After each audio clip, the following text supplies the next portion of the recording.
হচ্ছে বিজেপি তো WhatsApp university করে ইতিহাস শেখে, আর বিজেপি ইতিহাস শেখে সিনেমা হলে গিয়ে এই প্রোপাগান্ডামূলক মুভি, ওই আর্টিকেল 370, কেরালা ফাইলস, এগুলো হচ্ছে বিজেপির ইতিহাসের পাঠ্য বই, সিলেবাস।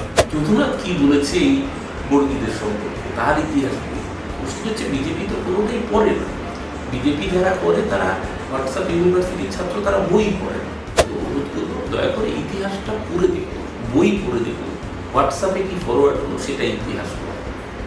ইতিহাস পড়তে হলে যে তুমি রমিলা থাপার লেখে তোমার ইতিহাস, যদুনাথ তুমি পড়ো, আমি যদুনাথই পড়ুন না। যে যার নাম করেছেন আপনার গান, সেই যদুনাথ বাবুর লেখাটাই পড়ুন। আপনার যার রেফার করছেন তার লেখা ইতিহাস বইতে না হয় পড়ুন না। আসলে এই ধর্ম নিয়ে, এই হিন্দু মুসলিম এই ধর্ম নিয়ে আমরা দেখলাম যে ইতিমধ্যে একটি মুভি প্রকাশিত হয়েছে, ছাওয়া, এবং সেই ছবিকে নিয়েও এখন বিতর্ক ছড়িয়ে পড়ছে। যেটা আমি কথা বলছি সরা ভাস্করের কথা, তিনি একটি মন্তব্য করেছেন, পোস্ট করেছিলেন। সেখানে তার পোস্টে যেটা বলা হচ্ছে, হিন্দুদের উপর অত্যাচার প্রসঙ্গে নাটকীয় এবং কাল্পনিক শব্দ তিনি ব্যবহার করেছেন। তারপর থেকে বিভিন্ন মন্তব্য আসে তার উদ্দেশ্যে, এবং নিন্দা করা এতদূরও বলছেন যে তিনি মুসলিম পুরুষকে বিয়ে করার পর থেকে সরা এমন পক্ষপাত দুষ্ট হয়ে গিয়েছেন। অর্থাৎ হিন্দু মুসলিমকেও এই মুভির মাধ্যমে তারা সমাজ মাধ্যমে তুলে এনে কাউকে প্রকাশ্যে এইভাবে নিন্দামূলক বক্তব্য রাখা কি সম্ভব, বা মানে কোনো দিক থেকে কি সঠিক? মুশকিল হচ্ছে বিজেপি তো হোয়াটসঅ্যাপ ইউনিভার্সিটি করে ইতিহাস শেখে, আর বিজেপি ইতিহাস শেখে সিনেমা হলে গিয়ে এই প্রোপাগান্ডামূলক মুভি, ওই আর্টিকেল 370, কেরালা ফাইলস, এগুলো হচ্ছে বিজেপির ইতিহাসের পাঠ্য বই, সিলেবাস।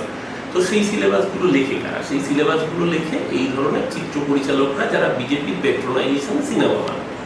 তো খুব স্বাভাবিকভাবে এই সিনেমাটা বেরিয়েছে। হঠাৎ করে কোথায় এখন শুনলাম যে পাড়ায় পাড়ায় বিজেপির বাহিনী তারা ঔরঙ্গজেবকে হত্যা করতে বেরোবে, এরকম একটা স্লোগান হচ্ছে, ঔরঙ্গজেবকে দেখে নেব। এই যে হাস্যকর জিনিস, ঔরঙ্গজেবকে কোথায় বীর গাথায় সম্মানিত করা হয়েছে ভারতবর্ষের ইতিহাস বলে? আমরা যারা ইতিহাস পড়েছি, আমরা তো মোগল সাম্রাজ্য পড়েই বড় হয়েছি। কোথায় লেখা আছে? বরং ঔরঙ্গজেবের অত্যাচারের কথা তো বহু জায়গায় ইতিহাস বইতেই পাঠ্যরত ছিল। ঔরঙ্গজেব তার পিতার সাথে কি আচরণ করেছেন, ঔরঙ্গজেবের সময় কি কি হয়েছে, তার পজিটিভ সাইড, নেগেটিভ সাইড, দুটো সাইডসই রয়েছে। কিন্তু মুশকিল হচ্ছে, একদিকে শিবাজি যেরকম বীরত্বের সাথে মারাঠা ঐতিহ্যকে তুলে ধরেছেন, কিন্তু শম্ভুজি, তার তো সেই কৃতিত্বের কাহিনী নেই। এখানে শম্ভুজিকে সামনে রেখে যে ঘটনা নির্মাণ করা হয়েছে, সেটা পুরোটা আসলে ইতিহাস বিকৃত করা। বরং এখানে যে একটা গান বিজেপি গতবার বিধানসভা নির্বাচনের আগে করেছিল, তোমার ইতিহাস লেখে রমিলা থাপার, যদুনাথ তুমি পড়ো।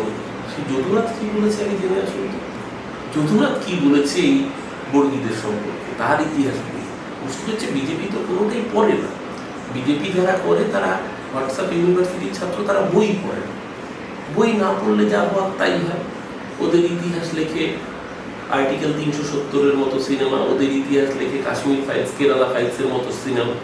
তো খুব স্বাভাবিকভাবেই যেটা হওয়ার সেটাই হয়েছে। ধর্মীয় উন্মাদের তাণ্ডব মঞ্চে তার মাথার উপর রয়েছে দেশের প্রধানমন্ত্রী নরেন্দ্র মোদী, অমিত শাহের সরকার। তো সেই সরকারের আমলে যেটা হওয়ার সেটাই হচ্ছে, প্রোপাগান্ডামূলক সিনেমা বেরোচ্ছে। এই সিনেমা দেখে কখনো সিনেমার নাম পরিবর্তন করতে যদি একটু 19 থেকে 20 হয়, মানে বিজেপি RSS এর মতাদর্শের সাথে একটুখানি কোথাও টাচেল লাগে, তাহলে সেই সিনেমাকে রিলিজই করতে দেওয়া হয় না। আসল ইতিহাসটাকে আসলে মুছে দেওয়া হয়, অন্যদিকে ট্যাক্স ফ্রি করে দেওয়া হয়, ট্যাক্স ফ্রি করে দেওয়া হয় বহু রাজ্যে। এবং আমরা তো দেখেছি এই রাজ্যের বুকেও লিডার অফ অপোজিশন দল বেঁধে সিনেমাটা দেখাতে নিয়ে যাচ্ছে। মানে সিনেমাটাকে বিজেপি প্রচার করে, বিজেপি প্রচার করে বিজেপি শাসিত রাজ্যে ট্যাক্স ফ্রি হয়, জনগণের ট্যাক্সের টাকা লুটে পুটে খাওয়ার ব্যবস্থা করা হয়। বিনিময়ে তারা মানুষের মনে মস্তিষ্ক প্রক্ষালন যন্ত্র, যেটা সত্যজিৎ রায় হীরক রাজার দেশে দেখিয়েছিলেন, যে হেজিমোনিয়াল তত্ত্ব একটা সময় আন্তোনিও গ্রামসি মানুষকে বলেছিলেন যে কী করে তার সাংস্কৃতিক আধিপত্য বিস্তার লাভ করে। এখানে বিজেপি সেই পন্থা নিয়েছে। মুশকিল হচ্ছে, যারা আজকে হুজুকে নাচছেন তাদেরকে অনুরোধ করবো, দয়া করে ইতিহাসটা পড়ে দেখুন, বই পড়ে দেখুন। হোয়াটসঅ্যাপে কি ফরওয়ার্ড হলো সেটা ইতিহাস পড়ো। ইতিহাস পড়তে হলে যে তুমি রমিলা থাপার লেখে তোমার ইতিহাস, যদুনাথ তুমি পড়ো, আমি যদুনাথই পড়ুন না। বিজেপি তো গান লিখেছিল, যদুনাথের লেখাটা ইতিহাসটা পড়ুন, তাহলে বুঝতে পারবেন যে ইতিহাস বই আসলে কি হয়েছে। শম্ভুজি কতটা অত্যাচারী ছিলেন, শম্ভুজি মহিলাদের সঙ্গে কি আচরণ করতেন, ইতিহাস বই যদুনাথের বইও ছত্রে ছত্রে লেখা আছে। ইতিহাসটা পড়ুন, সেই ইতিহাসটা যেন হোয়াটসঅ্যাপ ইউনিভার্সিটি না হয়, তাহলে দেশের পরিণতি। ওই জন্য ইতিহাস ওই জন্যই বলেন না যে যে 1947 সালে দেশ স্বাধীন হয়নি, 2014 দেশ স্বাধীন হয়েছে, এটা হচ্ছে বিজেপির ইতিহাস।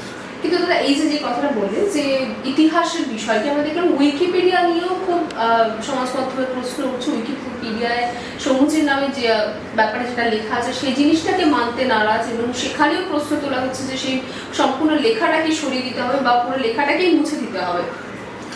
আমি আবারও বলছিলাম, উইকিপিডিয়া সব লেখায় যে যুগসত্য এরকম নয়, উইকিপিডিয়া বাইরে থেকেও এডিট করা যায়। আমি তো উইকিপিডিয়ার কথা রেফারেন্স দিচ্ছিও না, তার জন্য আপনি ইতিহাস বইটাই পড়ুন। এখন আপনি বলবেন ইতিহাস বই লিখে গেছে এরা এরা এরা, আমি তো বলছি যে রবীন্দ্রনাথ ঠাকুরের লেখা ইতিহাস বই নাই পড়লেন, আপনি ইরফান হাবিব নাই পড়লেন, আপনি অন্য কোনো অর্থনীতির বই নাই পড়লেন, আপনি সঙ্গীত সরকার, তনিকা সরকার, রবীন্দ্রনাথ ঠাকুর কারোর লেখা, অমরেন্দ্র বাবুর লেখা কারোর লেখা না পড়লেন, আপনি যে যার নাম পড়েছেন আপনার গান সেই যদুনাথ বাবুর লেখাটাই পড়ুন। আপনার যার রেফার করছেন তার লেখা ইতিহাস বইতে না হয় পড়ুন না। মুশকিল হচ্ছে এরা পড়বে না, পড়াশুনো করবে না, অসভ্যের মতো চিৎকার করবে, গলাবাজি করে নিজের মতকে প্রতিষ্ঠা করার চেষ্টা করবে, কারণ এদের হাতে মেজরিটি রয়েছে। তো এই একদলীয় ধর্মীয় উন্মাদের জিঘাংসা মঞ্চে পরিণত হয়েছে আমাদের দেশ, দুর্ভাগ্য। তবে আমরা আশা রাখি সুদিন আসবে, এই অসভ্যের রাজনীতি একদিন না একদিন এর পরিসমাপ্তি করবে। আমরা বিশ্বাস রাখি যে 1947 সালে ভারত স্বাধীন হয়েছিল, 2014 সালে নরেন্দ্র মোদী এসে ব্রিটিশ তাড়ানি, উল্টে ব্রিটিশের বিরুদ্ধে লড়াইয়ে বিজেপি RSS বজরং দলের কোনো ভূমিকা ছিল না। শুধুমাত্র সাভারকার একমাত্র ব্রিটিশের বিরুদ্ধে লড়াইয়ের কথা যারা বলে, সেই সাভারকারও ব্রিটিশের কাছে জেল থেকে ছাড়া পাওয়ার জন্য পায়ে ধরে ভিক্ষেছে, 6 বার মুসলেখা লিখেছে। বাংলা হান্টের আরো খবর দেখতে নজর রাখুন। বাংলা খবর মানেই বাংলা হান্ট।